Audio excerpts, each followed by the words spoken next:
हर किसी का मन करता है कि दिवाली अपने परिवार के लोगों के बीच में मनाए।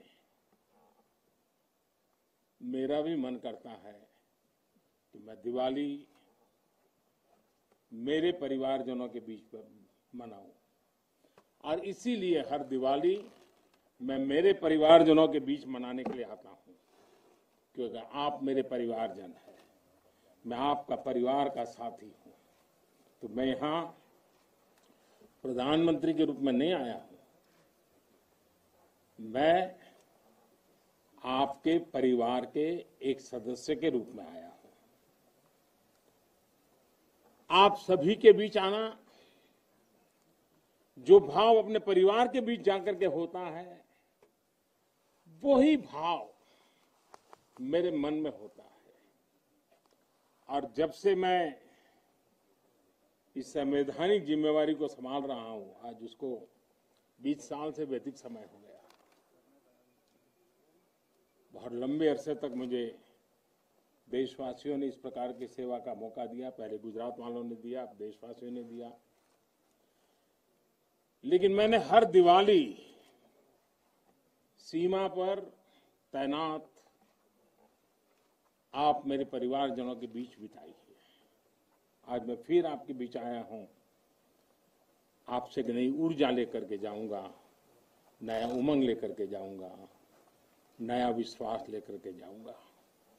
लेकिन मैं अकेला नहीं आया हूं, मैं मेरे साथ 130 करोड़ देशवासियों के आशीर्वाद आपको लेकर के आया हूं। ढेर सारा आशीर्वाद लेकर के आया हूं आपके लिए। आज शाम को दिवाली पर एक दिया आपकी वीरता को, आपके शौर्य को, आपके पराक्रम को, आपके त्याग और तपस्या के नाम पर, और जो लोग देश की रक्षा में जुटे हुए हैं, ऐसे आप सबके लिए हिंदुस्तान का हर नागरिक वो दिए की ज्योत के साथ आपको अनेक अनेक शुभकामनाएं भी देता रहेगा। और आज तो मुझे पक्का विश्वास है कि आप घर पर बात करेंगे, हो सका तो फोटो भी भेज देंगे, और मुझे पक्का विश्वास आप कहेंगे हाँ यार इस बार तो दिवाली कुछ और थी, कहेंगे ना। देखिए आप रिलैक्स हो जाइए, आप कोई आपको देखते नहीं, आप चिंता मत कीजिए।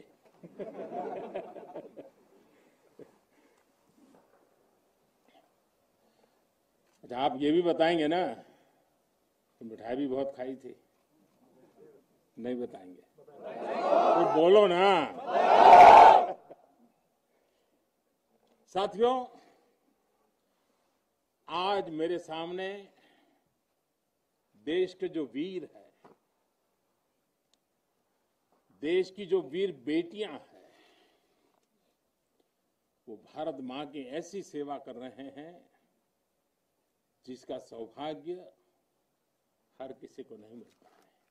किसी किसी को ही मिलता है जो सौभाग्य आपको मिला है।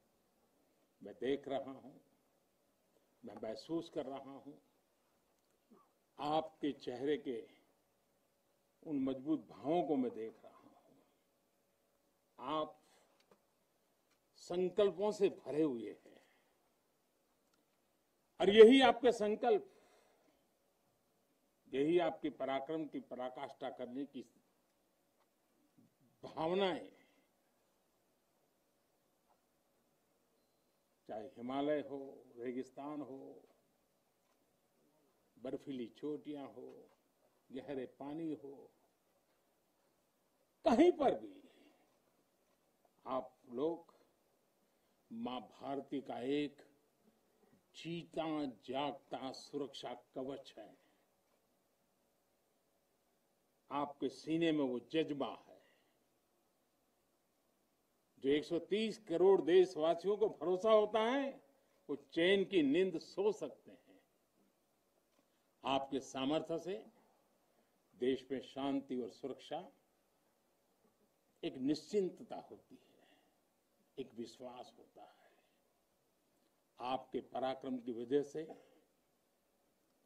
हमारे पर्वों में प्रकाश फैलता है, खुशियां भर जाती हैं, हमारे पर्वों में चार चांद लग जाते हैं। अभी दीपावली के बाद गोवर्धन पूजा, फिर भैया दूज और छठ पर्व भी बिल्कुल गिनती के दिनों में सामने आ रहा है। आपके साथ ही मैं सभी देशवासियों को नौशेरा की इस वीर वसुंधरा से इन सभी पर्वों के लिए देशवासियों को भी बहुत बहुत शुभकामनाएं देता हूं। देश के अन्य हिस्सों में बड़ी संख्या में लोग आज दिवाली का जब दूसरा दिन होता है तो नववर्ष की भी शुरुआत करते हैं। और हमारे यहाँ तो हिसाब किताब भी दिवाली से पूरा होता है और दिवाली के दूसरे दिन से शुरू होता है। खास करके गुजरात में कल नया साल होता है। तो मैं आज नौशेरा की इस वीर भूमि से गुजरात के लोगों को भी और जहां जहां नववर्ष मनाते हैं उन सबको भी अनेक अनेक मंगल कामनाएं उनके लिए देता हूं। साथियों, जब मैं यहां नौशेरा की पवित्र भूमि पर उतरा, यहां की मिट्टी का स्पर्श किया, तो एक अलग ही भावना, एक अलग ही रोमांच से मेरा मन भर गया। यहां का इतिहास भारतीय सेना की वीरता का जयघोष करता है।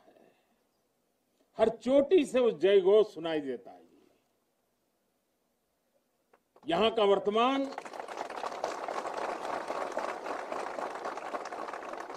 वर्तमान आप जैसे वीर जवानों की वीरता का जीता जागता उदाहरण है।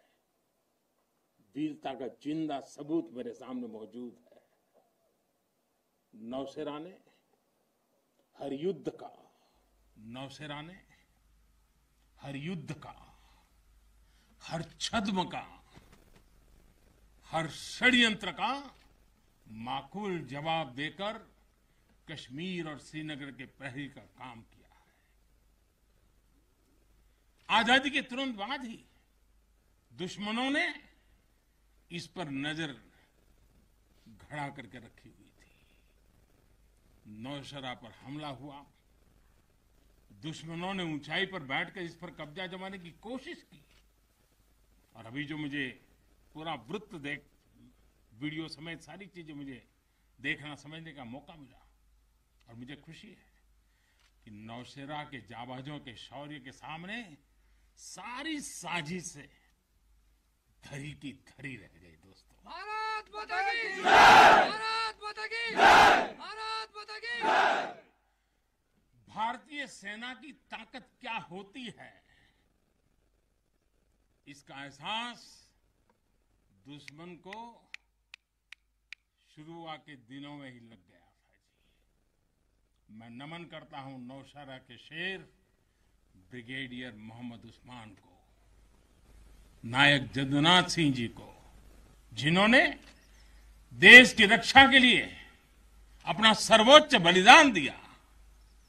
मैं प्रणाम करता हूं लेफ्टिनेंट आर राणे को, जिन्होंने भारतीय सेना की जीत का रास्ता प्रशस्त किया था। ऐसे कितने ही वीरों ने नौशेरा की इस धरती पर गर्व की गाथाएं लिखी, अपने रक्त से लिखी हैं, अपने पराक्रम से लिखी हैं, अपने पुरुषार्थ से लिखी हैं, देश के लिए जीने मरने के संकल्पों से लिखी है। अभी मुझे, ये मेरा सौभाग्य था कि दिवाली के इस पवित्र त्योहार पर मुझे आज दो ऐसे महापुरुषों के आशीर्वाद प्राप्त करने का सौभाग्य मिला। मेरे जीवन में एक प्रकार से अनमोल विरासत है। मुझे आशीर्वाद मिले श्री बलदेव सिंह और श्री बसंत सिंह जी, ये दोनों महापुरुष बाल्यकाल में मां भारती की रक्षा के लिए फौज के साथ कंधे से कंधा मिलाकर के साधनों के अभाव के बीच भी, और जब मैं आज सुन रहा था उनको, वही जज्बा था जी, वही मिजाज था, और वर्णन ऐसे कर रहे थे जैसे आज ही अभी से लड़ाई के मैदान से आए हैं, ऐसा वर्णन कर रहे थे।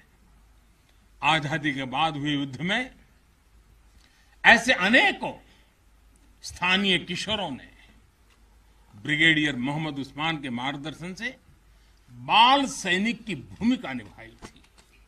उन्होंने अपने जीवन की परवाह न करते हुए उतनी कम उम्र में देश की सेना के साथ कंधे से कंधा मिलाकर के काम किया था, सेना की मदद की थी।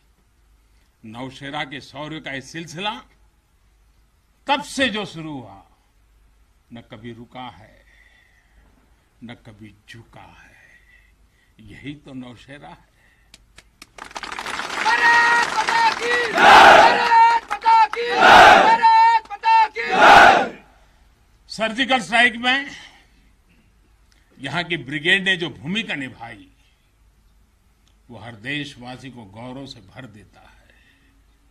और वो दिन तो मैं हमेशा याद रखूंगा, क्योंकि मैं कुछ तय किया था सूर्यास्त के पहले कि सब लोग लौट करके आ जाने चाहिए, और मैं हर पल फोन की घंटी पर टिकटिका के बैठा हुआ था कि आखिर से आखिर मेरा जवान पहुंच गया क्या, और कोई भी नुकसान किए बिना ये मेरे वीर जवान लौट करके आ गए, पराक्रम करके आ गए, सिद्धि प्राप्त करके आ गए। भारत माता की जय! भारत माता की जय! भारत माता की जय! सर्जिकल स्ट्राइक के बाद यहां अशांति फैलाने के अनगिनत कुत्सित प्रयास हुए, आज भी होते हैं, लेकिन हर बार आतंकवाद को मुंह तोड़ जवाब मिलता है। असत्य और अन्याय के खिलाफ इस धरती में एक स्वाभाविक प्रेरणा है, माना जाता है, और मैं मानता हूं ये अपने आप में बड़ी प्रेरणा है। ऐसा माना जाता है कि पांडवों ने भी अज्ञातवास के दौरान अपना कुछ समय इसी क्षेत्र में व्यतीत किया था। आज आप सबके बीच आकर मैं अपने आप को यहां की ऊर्जा से जुड़ा हुआ महसूस कर रहा हूं। साथियों, इस समय देश अपनी आजादी के 75 वर्ष का पर्व मना रहा है।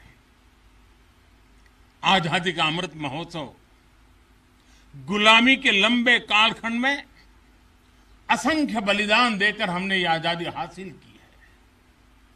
इस आजादी की रक्षा करने का दायित्व हम सभी हिंदुस्तानियों के सर पे है, हम सबकी जिम्मेवारी है। आजादी के अमृत काल में हमारे सामने नए लक्ष्य हैं, नए संकल्प हैं, नई चुनौतियां भी हैं। ऐसे महत्वपूर्ण कालखंड में आज का भारत अपनी शक्तियों को लेकर भी सजग है और अपने संसाधनों को लेकर भी।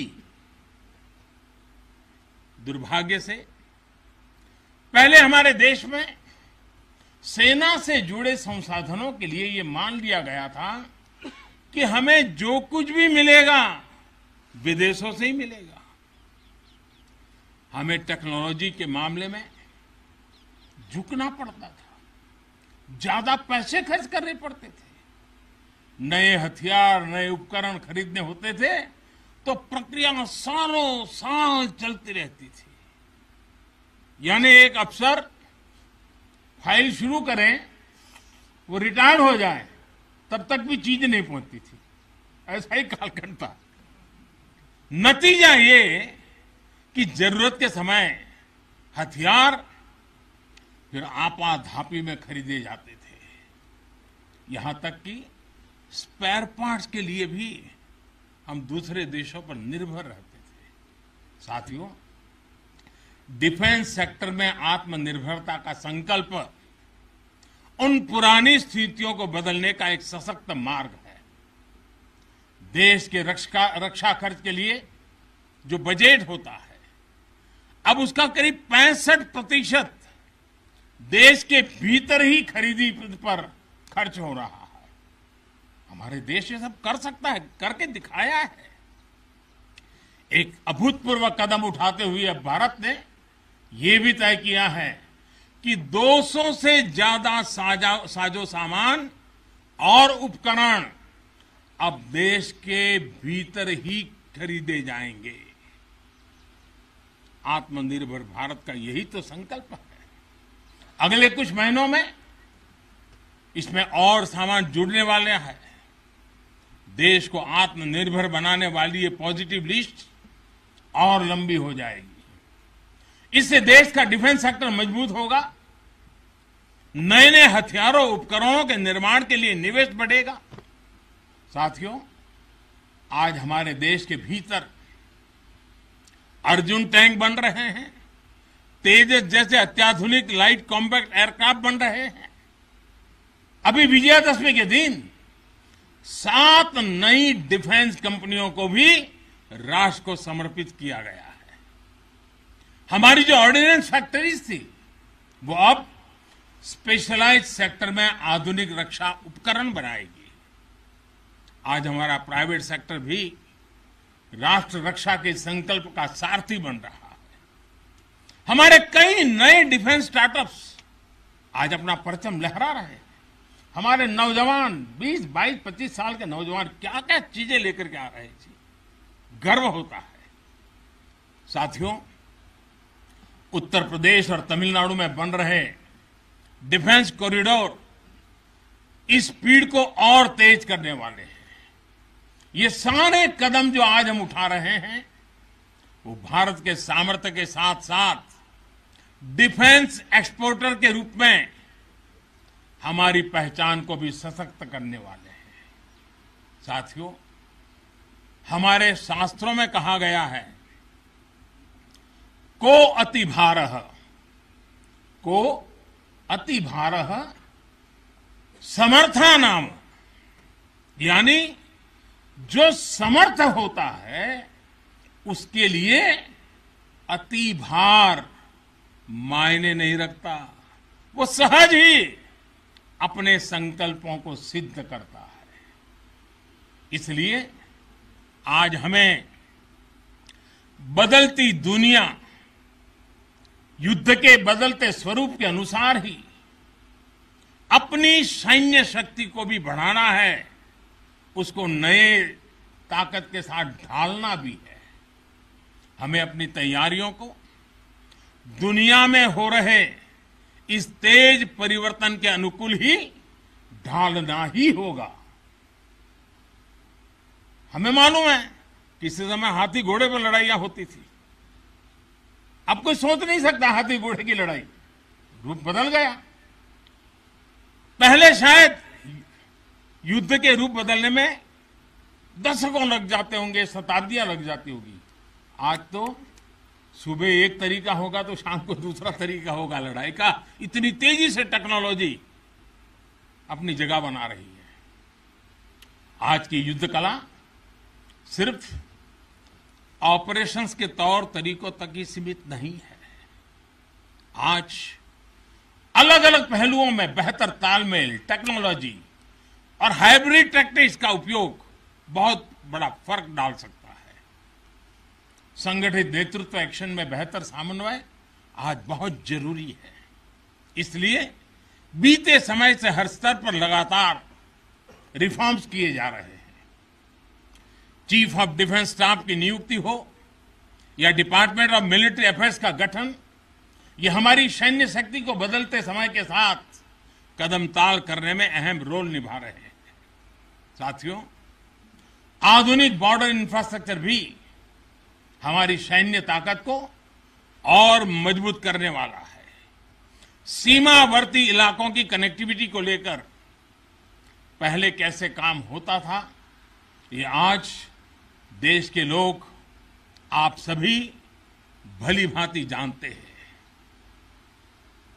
अब आज लद्दाख से लेकर के अरुणाचल प्रदेश तक, जैसलमेर से लेकर के अंडमान निकोबार द्वीप तक, हमारे बॉर्डर एरियाज में, हमारे समुद्री तट पर जहां सामान्य कनेक्टिविटी भी नहीं होती थी, आज वहां आधुनिक रोड, बड़े बड़े टनल्स, पूल और ऑप्टिकल फाइबर जैसे नेटवर्क बिछाए जा रहे हैं।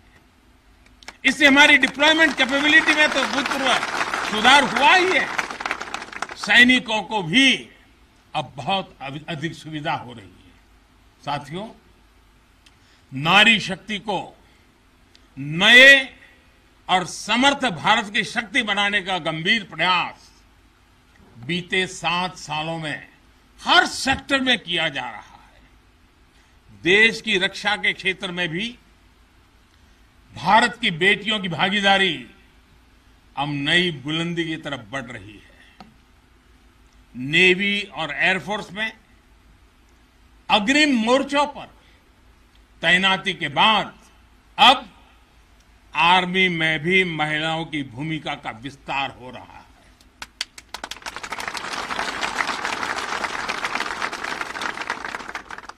मिलिट्री पुलिस के द्वारा बेटियों के लिए खोलने के बाद अब महिला अफसरों को परमानेंट कमीशन देना इसी भागीदारी के विस्तार का ही हिस्सा है। अब बेटियों के लिए नेशनल डिफेंस एकेडमी, राष्ट्रीय मिलिट्री स्कूल और राष्ट्रीय इंडियन मिलिट्री कॉलेज जैसे देश के प्रीमियर मिलिट्री संस्थानों के दरवाजे खोले जा रहे हैं। इसी वर्ष 15 अगस्त को मैंने लाल किले से यह भी घोषणा की थी कि अब देश भर के सभी सैनिक स्कूलों में बेटियों को भी पढ़ाई का अवसर मिलेगा। इस पर भी तेजी से काम शुरू हो गया है।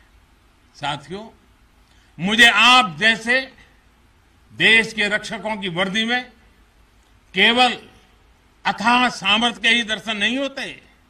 मैं जब आपको देखता हूं तो मुझे दर्शन होते हैं अटल सेवा भाव के, अडिग संकल्प शक्ति के और अतुलनीय संवेदनशीलता के। इसलिए भारत की सेना दुनिया की किसी भी दूसरी सेना से अलग है। उसकी एक अलग पहचान है। अब विश्व की शीर्ष सेनाओं की तरफ एक प्रोफेशनल फोर्स तो है ही, लेकिन आपके मानवीय मूल्य, आपके भारतीय संस्कार आपको औरों से अलग एक असाधारण व्यक्तित्व के धनी बनाते हैं। आपके लिए सेना में आना एक नौकरी नहीं है। पहली तारीख को तनख्वाह आएगा इसके लिए नहीं आए आप लोग। आपके लिए सेना में आना एक साधना है, साधना। जैसे कभी ऋषि मुनि साधना करते थे ना, मैं आपके हर एक के भीतर उस साधक का रूप देख रहा हूं। और आप मां भारती की साधना कर रहे हैं। आप जीवन को उस ऊंचाई पर ले जा रहे हैं कि जिसमें 130 करोड़ देशवासियों की जिंदगी जैसे आपके भीतर समाहित हो जाती है। ये साधना का मार्ग है। और हम तो भगवान राम में अपने सर्वोच्च आदर्श खोजने वाले लोग हैं। लंका विजय करने के बाद भगवान राम जब अयोध्या लौटे थे तो यही उद्घोष करके लौटे थे, अपि स्वर्णमयी लंका न मे लक्ष्मण रोचते, जननी जन्मभूमिश्च स्वर्गादपि गरीयसी। यानी सोने और समृद्धि से भरपूर लंका को हमने जीता जरूर है, लेकिन हमारी ये लड़ाई हमारे सिद्धांत और मानवता की रक्षा के लिए थी। हमारे लिए तो हमारी जन्मभूमि हमारी है, हमें वहीं लौटकर उसी के लिए जीना है। भारत माता की जय, भारत माता की जय, भारत माता की जय। और इसलिए जब प्रभु राम लौटकर आए तो पूरी अयोध्या ने उनका स्वागत एक मां के रूप में किया। अयोध्या के हर नर नारी ने, यहां तक कि पूरे भारतवर्ष ने दिवाली का आयोजन कर दिया। यही भाव हमें औरों से अलग बनाता है। हमारी यही उदात्त भावना हमें मानवीय मूल्यों के उस अमर शिखर पर विराजमान करती हैं जो समय के कोलाहल में, सभ्यताओं के हलचल में भी अड़िग रहती है। इतिहास बनते हैं, इतिहास बिगड़ते हैं, सत्ताएं आती हैं, सत्ताएं जाती है, साम्राज्य आसमान छूते हैं, ढहते हैं, लेकिन भारत हजारों साल पहले भी अमर था। भारत आज भी अमर है और हजारों साल बाद भी अमर रहेगा।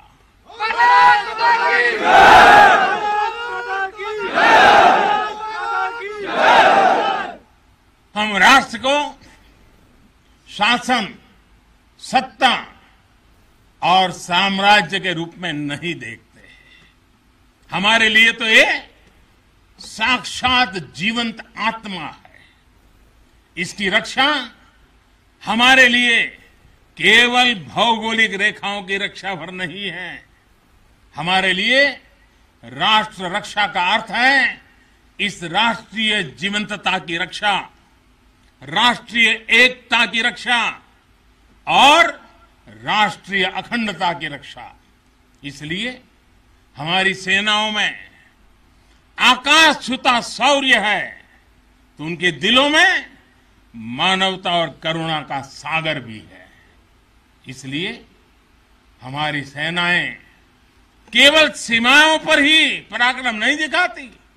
जब देश को जरूरत पड़ती है तो आप सब आपदा, विपदा, बीमारी, महामारी से देशवासियों की हिफाजत के लिए मैदान में उतर आते हैं।